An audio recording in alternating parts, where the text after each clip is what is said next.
I probably struggled for some touch and feel on the mound and some timing at the plate, and baseball's a game where you need both. So, hopefully we've blown off the cobwebs after being basically sidelined last weekend, and hopefully the guys can get back on track tomorrow and find some touch and get back after it. On the topic of not being able to play last weekend, for the fans who might not know what you were able to do, how did the bushfires impact your practice schedule, and what baseball activity did you manage to do? Yeah, look, we didn't get on the field Saturday, Sunday. The smoke was really bad pretty much all day, every day on Saturday and Sunday, so that kept us off. We scrimmaged on Friday, but we wanted to obviously keep our workload down, knowing that the smoke was around. It still affects guys as far as their breathing goes and their aerobic capacity.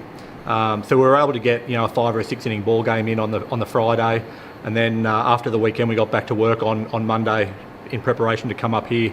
But at the end of the day, the conditions down there aren't an excuse for us. I mean, probably the biggest thing for us is just having the series off, full stop. Not playing 4 games, not seeing the game speed stuff over a 4-day period. J.J. Hoover was able to pitch into the 6th inning. He pitched 117 pitches thrown. Yeah. He was able to save the bullpen to some degree. How do you feel about your pitching staff for the rest of the series? Yeah, look, we're in pretty good shape. Our pitching's been really our strong point from the get-go this season, and we've got some quality arms in the bullpen and obviously some quality starters for the rest of the 3 games here. So, we're confident of a good showing for the rest of the series. Next question is for Robbie Perkins. 2 hits at the plate tonight against a good lefty and Ryan Bollinger. What were you able to do to have success against him? I think it's a bit of familiarity. I've seen Bollinger over the past couple of years, just knowing how his stuff moves, being a bit more comfortable at the plate. How about being behind the plate for seeing a bunch of different pitchers? Things got out of hand there in the 8th inning, but for a while this was a close ball game. What type of game were you trying to call as catcher? Obviously, calling the game can be difficult in this park at times. It's a very hitter-friendly park, so we're trying to minimize damage as much as possible. We showed signs of that. JJ definitely battled, to get through 5 1/3, 5 2/3, what he got through. There's tremendous effort from him to be able to minimize damage while he was out there. I think Keith hit it on the head. We're just shaking off the cobwebs after not being able to get out of the field last week. Pass the microphone to Paul Campy. Just a question for Keith, mate. I just was watching you tonight, and with the Outlaws in the stands, you did trip them up with your march back into the dugout. How do you feel about the Outlaws and what they yell from the stands? Look, they're good fun.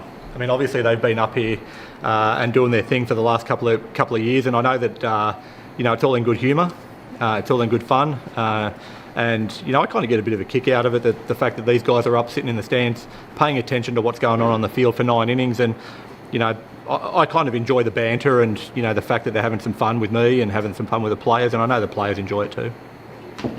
That's all we've got for the Canberra Calvary. Our thanks to Keith and Robbie for joining us. No problem. Thank you.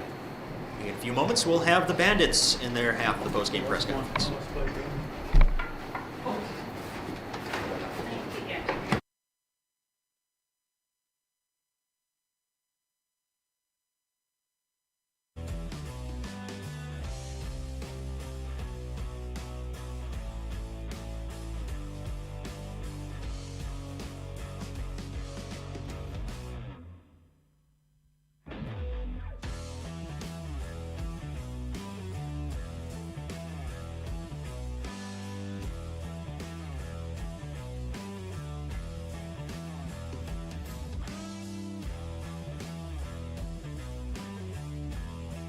This post-game press conference as we're joined by Wade Dutton, Ryan Bollinger, manager David Nielsen, and Rick Teasley. First question for David Nielsen. This is your first 3-game winning streak since November.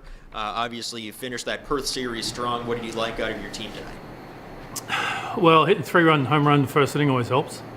Look, we were pretty relaxed in Perth. I said we had a lot of energy in Perth, and the guys really handled that whole situation there. And I saw something there that I haven't seen all year, and they got a great energy, and this group has a real good belief, and they're just really relaxed, playing really well. So it wasn't surprising we come out tonight and swung the bats well, and Bolly pitched good out of the gate, and we scored some runs early. You were the better defensive team tonight, and that's not something that could be said of this team at earlier parts of the season. How much does it help when you've got tight defense behind your pitching? Yeah, it's a game changer. I think we've seen that the last 3 or 4 games, how much our defense has changed since we put Wes at third and Grant K in second base. Our infield's really top shelf defense, is best in the league. So that makes it a lot easier on the pitches and a lot less balls going through. Tim Colwell didn't have a hit tonight, but he did use his speed to force a couple of infield errors. How does his speed at the top of this lineup change things for you guys, especially with the absence, for this round at least, of Andrew Campbell? It's always good to have speed. It puts a lot of pressure on the defense, and when he does get on base, scoring's a lot easier. But he swings about well all the time. It's whether he gets hit or not doesn't really make a difference because he squares balls up, and again, his speed is a real good asset that I can put him in center field when Soupy's down. Next question is for Rick Teasley, who delivered an inning of solid relief. Rick, you kind of got into a jam there, but you made the right pitch at the right time and got the double play. What were you trying to do in that at bat? Well, that was it. You've got a nice lead that you like having there in that situation of the game, and you load the bases and it's like, oh, this could go bad. You want to make a pitch that's going to be off the barrel, so we started him off with a changeup. He didn't chase it, but I had told Jeremy we're going to slam cutters in there because that's my ground ball pitch. I get something to third base or shortstop, and the inning can be over as long as I execute it. So we went with that, and it worked out exactly how we hoped. You're a starter by trade. You've spent most of this season with the Bandits as a starter, but you delivered 5 1/3 no-hit innings in relief last week, and here tonight a scoreless inning late in the ball game. How does that change your preparation, knowing that you're going to be coming out of the bullpen? It's a little different, just not knowing when, but to stay ready every game of the series, it's actually nice, knowing, hey, I can go out there at any time, and it's almost like, hey, fired up, let's go, you're in. So no time to think about it, just get it done. It's the same game, make pitches. If you make pitches, you usually get out of it, clean, so it's all good. Next question is for Ryan Ballinger, who earned his first win of the season tonight with 5 good innings. Ryan, how much did having that 3-run first inning help you get into a groove? It's great getting runs out the gates. It just kind of puts your mind at ease a little bit. You're not putting so much pressure on yourself to be perfect throughout the game, and just makes it easier to attack the zone. You completed 5 innings, something that I know is a goal of yours when you start a game, and you had 82 pitches thrown through those 5 innings. Did you have a little bit more in the tank? I thought I did, but it's not my call.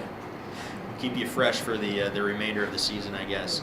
How about the defense behind you? How did that help you to have nice plays made on the infield and in the outfield? That's always a massive help. Anytime that ball's put in play and you know that you got guys behind you that are going to do their job, they're going to get the outs, and just similar to the 3-run homer in the first, there's a huge sigh of relief. Every time that ball's put in play, you're like, all right, there's an out.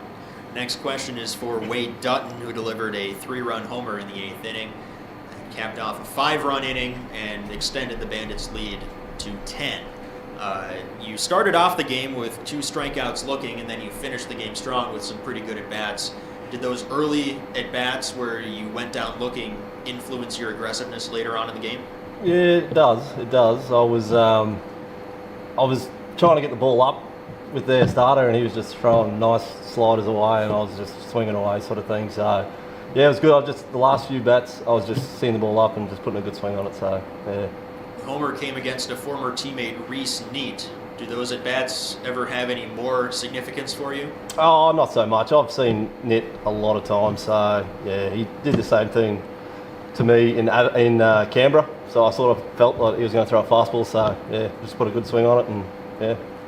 You're leading the team with runs batted in, and we've seen you play all over the field. Rare is the player who benefits from variety in the field, but we've seen you in the infield, in the outfield. Tonight you were in left field. How do you channel the uncertainty of where you're going to play into the field into positive results? Oh, it doesn't really bother me, to be honest. I just, whenever I see the lineup, I just picture it, me playing out there, and go one step by step, and yeah, away we go. So, pass the microphone to Paul Campion. I've only got one quick. Congratulations, David, on the third win in a row, which is fantastic. And Wade, there's some arguments in the stands tonight, just in regards to your bomb in the 8th. People were just saying, I think that's the biggest bomb that's ever been hit here. Would you agree? Oh, no, to be honest, no. There's a few lefties that, get it on that house out there, so no. Congratulations. Thanks. All right, that concludes the Brisbane Bandits post-game press conference. Bandits win it by a score of 12-2 over the Cavalry. Round 8 will continue on Friday night with the first pitch at 6 o'clock here at One Hub Stadium. If you can't make it in person, join us here on Bandits.tv for the live broadcast. Thank you for watching.